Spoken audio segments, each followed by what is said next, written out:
오늘부터 7월 교티 본문으로 우리가 새롭게 시작을 하게 됩니다. 그래서 새롭게 디도서를 보게 되는데요.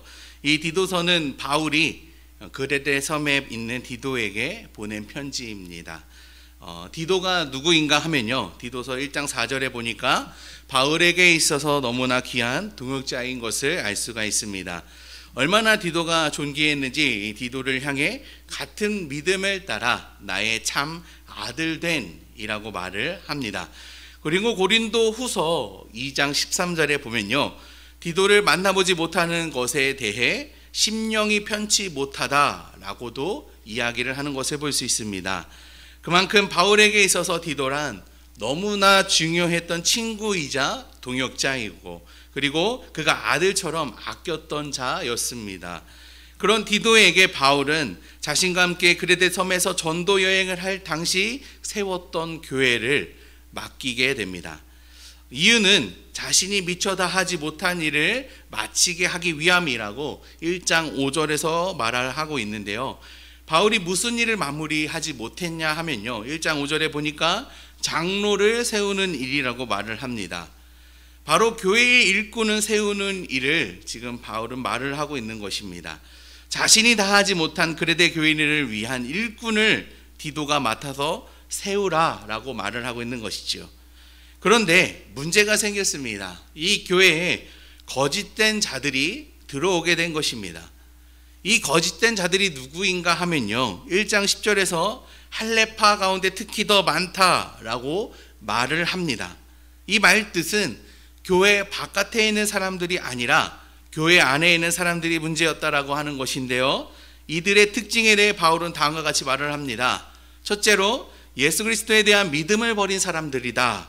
두 번째로 자기의 이익을 위해서 가정을 파괴하는 마음과 양심이 더러운 사람들이다. 세 번째로 이들은 하나님을 알지 못하는 그레데인들과 결코 다르지 않는 사람들이다. 그래서 이렇게 거짓된 자들에게 영생의 소망은 없고 이 땅에서 자기 배만 채우려 했다라는 것을 바울은 이야기를 하고 있죠. 그런 잘못된 거짓에 이 그레데 교인들이 영향을 받지 않게 하도록 위해서 디도를 통해서 권면을 하고 있는 것입니다. 그래서 1장에서 경고했던 이 대적자들을 경계하기 위해 2장에서 바울은요, 디도를 강하게 부르면서 시작하는 것을 볼 수가 있습니다. 이 부르는 장면은요, 오직 너는 이라고 2장 1절에서 기록되어 있는데, 이것을 원문으로 보면은 그러나 너는 이라고 기록되어 있는 것을 볼 수 있습니다. 그렇다면 1장 내용에 이 그러나 너는 이라는 말을 붙이면요, 이렇게 말을 할 수 있습니다. 거짓된 자가 아무리 공격을 하더라도, 위협을 가하고 혼란스럽게 하기 위해 온갖 방법을 다 동원해서 어지럽게 하려고 해도 그러나 너는 이라고 대조적인 의미를 부여하며 강조하고 있다는 것입니다. 바울은 이 거짓된 것과 대조시키며 등장하고 있는 단어가 있습니다. 1절에 바른 교훈입니다. 사실 이 바른 교훈이라는 표현은요, 1장 9절에서 먼저 언급을 하고 있죠.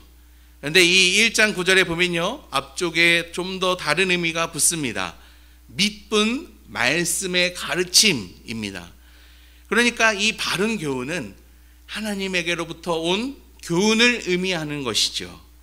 너무나 혼란스럽고 무질서하고 더러운 악독들로 가르쳐버린 이 거짓된 것들, 즉 가정을 파괴하고 영혼을 더럽히는 거짓된 것들로부터 그레데 공동체를 지킬 수 있는 것이 바로 하나님의 말씀이라는 것을 디도에게 가르치고 있는 것입니다. 이와 같은 엉터리 거짓된 것들이 이 그레데 교회에만 있었을까요? 오늘날 우리 공동체를 어지럽게 하는 것도 바로 이런 것들인 것 같습니다. 특별히 내가 조금 더 안다고 하면 더 그런 오류에 빠질 수 있는데요, 내가 아는 것이 전부인 것처럼 사람을 정죄하고 판단하고 하나님께 영광 돌리려 하기보다 자신의 의를 드러내어 가르치기 바쁘다는 것이죠. 이런 거짓된 것에 빠지지 않으려면 바른 교훈을 따라야 합니다. 이 바른 교훈에 따르지 않은 거짓된 자들은 이렇게 말을 합니다. 한 번 믿는다고 고백만 하면 구원을 받기 때문에 죄를 지어도 괜찮다. 다만 성경대로 살면 그만큼 상급을 많이 받을 것이다. 영적이고 의미 있는 일은 교회 안에서만 벌어지는 일뿐이다. 영혼을 구원하는 일뿐이다. 어차피 멸망하고 썩어 없어질 악한 세상에서 성도들은 기껏해야 악에 물들지 않으면 성공한 삶을 사는 것이 된다. 거기서 성공하는 것이 하나님에게 영광이 된다 라고 말이죠. 이런 잘못된 생각을 가지고 있으면 얼마든지 죄를 짓고도 두려워하지 않게 됩니다. 가볍게 여긴다는 것이죠. 죄를 짓는 것이 당연하게 여기게 되는 것이 있을 것이고, 우리가 할 가장 중요한 일인 회개를 하지 않는 일이 되어버리게 되죠. 그러니 성도들의 삶에서 윤리가 사라지는 것입니다. 바울은 그래서요, 강하게 그러나 너는 이라는 대조적인 표현을 사용하며 바른 교훈이 필요하다라고 말을 하고 있는 것입니다. 하나님의 가르침을 따르라는 것이지요. 하나님 나라의 그 보호하심을 받으라는 것이지요. 하나님 나라의 백성을 만드는 복음의 영광스러움, 복음의 온전함, 그리고 그 하나님의 백성의 거룩한 삶을 살아가도록 권면하고 가르치라라고 말을 하고 있는 것입니다. 바울은 2절에서부터 그 믿음의 삶에 대해 자세히 권면을 하고 있는데요, 눈에 띄는 것은 각 세대별로 권면을 하고 있다는 것입니다. 바울이 왜 이렇게 세대별로 구별을 했는가 하면요, 뒤에 좀 더 자세히 이야기를 하겠지만 그 당시 그레데 지역의 문화적 특징 때문에 그렇습니다. 이 남존여비 사상이 있었기 때문에 너무나 음란했던 사회였고 그만큼 가정이 건강하지 못했습니다. 그래서 바울은 디도에게 세대별로 나눠서 이야기를 하고 있는 것이죠. 제일 먼저 나이가 많은 남자들에게 이야기를 합니다. 이들에게는 절제와 경건 그리고 신중에 대해 이야기를 하는데요, 그 당시 남자들만의 모임이 따로 있었고 여자들은 주로 가정에서 생활을 했습니다. 그 남자들만의 모임에서 연장자들은 더 많은 음식을 받을 수 있고 포도주를 늘 먼저 마음껏 마실 수가 있었습니다. 그런데 그런 상황에서 바울은요, 제일 먼저 이야기하는 것이 절제였습니다. 맨 먼저 갖추어야 될 성품으로 꼽는 것입니다. 여기서 절제는 1차적으로 술을 자제하라고 말을 하는 것입니다. 이 당시 그레데는요, 술을 취한 채로 예배를 드리는 행위가 성행했기 때문에 그리스도인들은 세상의 이런 풍조를 따르지 말며 절제하며 경건하라고 말을 하고 있는 것이죠. 그리고 그들에게 믿음과 사랑과 인내함에 온전하게 하라라고 말을 합니다. 여기 온전하게 하다라는 의미는요, 건강해지고라는 뜻이 있습니다. 이는 비록 육신의 몸은 날로 쇠하고 정신도 희미해지지만 영혼은 날로 새로워지고 점점 더 건강해질 것을 권면하라는 것입니다. 고린도후서 4장 16절에 보면요, 우리의 겉사람은 낡아지나 우리의 속사람은 날로 새로워지도다 라고 고백하고 있습니다. 늙은 남자들이 세상과 자식 육신을 위한 일에는 점점 멀어지고 하나님을 믿고 내 이웃을 사랑하며 어떤 어려움이 있더라도 그것을 인내하며 이겨낼 만큼 세상에 대해서는 여유로운 어른의 마음을 가지라고 권면하고 있는 것이죠. 그리고 이어서 나이가 많은 여자에 대해 말을 할 때도 이와 같이라는 표현을 사용하고 있습니다. 이와 같이라는 표현은요, 앞서 절제함과 그리고 경건함에 대해서도 같이 이야기를 하고 있는 것인데요, 그런데 좀 다른 것이 있다고 하면요, 행실이라는 단어와 모함이라는 단어를 사용하고 있다는 것입니다. 이 행실에 대해서는요, 이 거룩이라는 것과 함께 등장을 하고 있는데, 그래서 이 거룩이라는 단어가 원래 사용되는 이 구별이라는 뜻을 가지고 있는 것이 아니라 공손 혹은 존경할 만한이라는 단어로 번역을 하게 됩니다. 그래서 이 나이 많은 여자들은 평소에 몸가짐을 바르게 하며 살아야 한다라고 해석을 해야 하는 것이죠. 늘 하나님의 임재를 삶 속에서 담아내며 아버지 그 품 안에서 살아가는 삶을 말을 하는 것입니다. 그리고 이어서 모함에 대해서는 근거 없는 비난이나 헛소문을 퍼뜨리는 일을 뜻하고 있는데요, 그러니까 성령을 회방하며 하나님에 대해 말을 하기보다 다른 사람에 대해 말하기를 즐겨하지 말라는 것이죠. 즐겨하지 말라는 것이죠. 남을 헐뜯고 비난하는데 열정을 쏟는 것이 아니라 가르치고 교훈하고 성령을 따라 살아가는데 열심하라라고 말을 하고 있는 것입니다. 어떻게 그럴 수 있을까요? 말이라는 것이 다른 사람들에게 상처를 주는 것이 대부분인데 어떻게 가르치고 교훈이 되는 성령을 따라 사는 삶을 살게 되는 것일까요? 여기서 이와 같이라는 표현이 섞여야 되는 것입니다. 그 앞에서 이야기하고 있는 절제와 거룩에 대한 이야기를 하는 것입니다.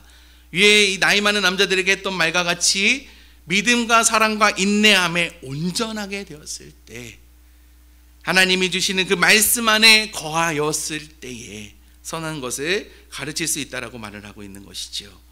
그리고 이어 젊은 여자에 대해서도 이야기를 합니다. 여기서 젊은 여자들이란 결혼을 하였고요, 남편이 있고 자녀가 있는 이들을 말을 합니다.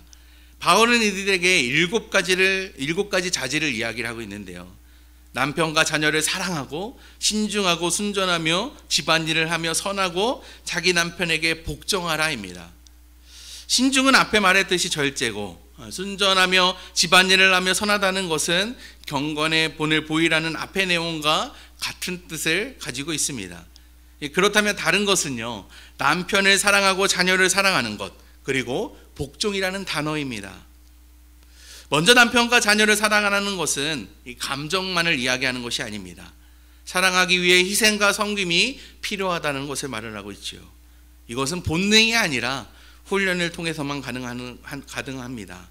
그래서 먼저 겪어본 분들의 가르침이 필요하다는 것을 말을 하고 있죠.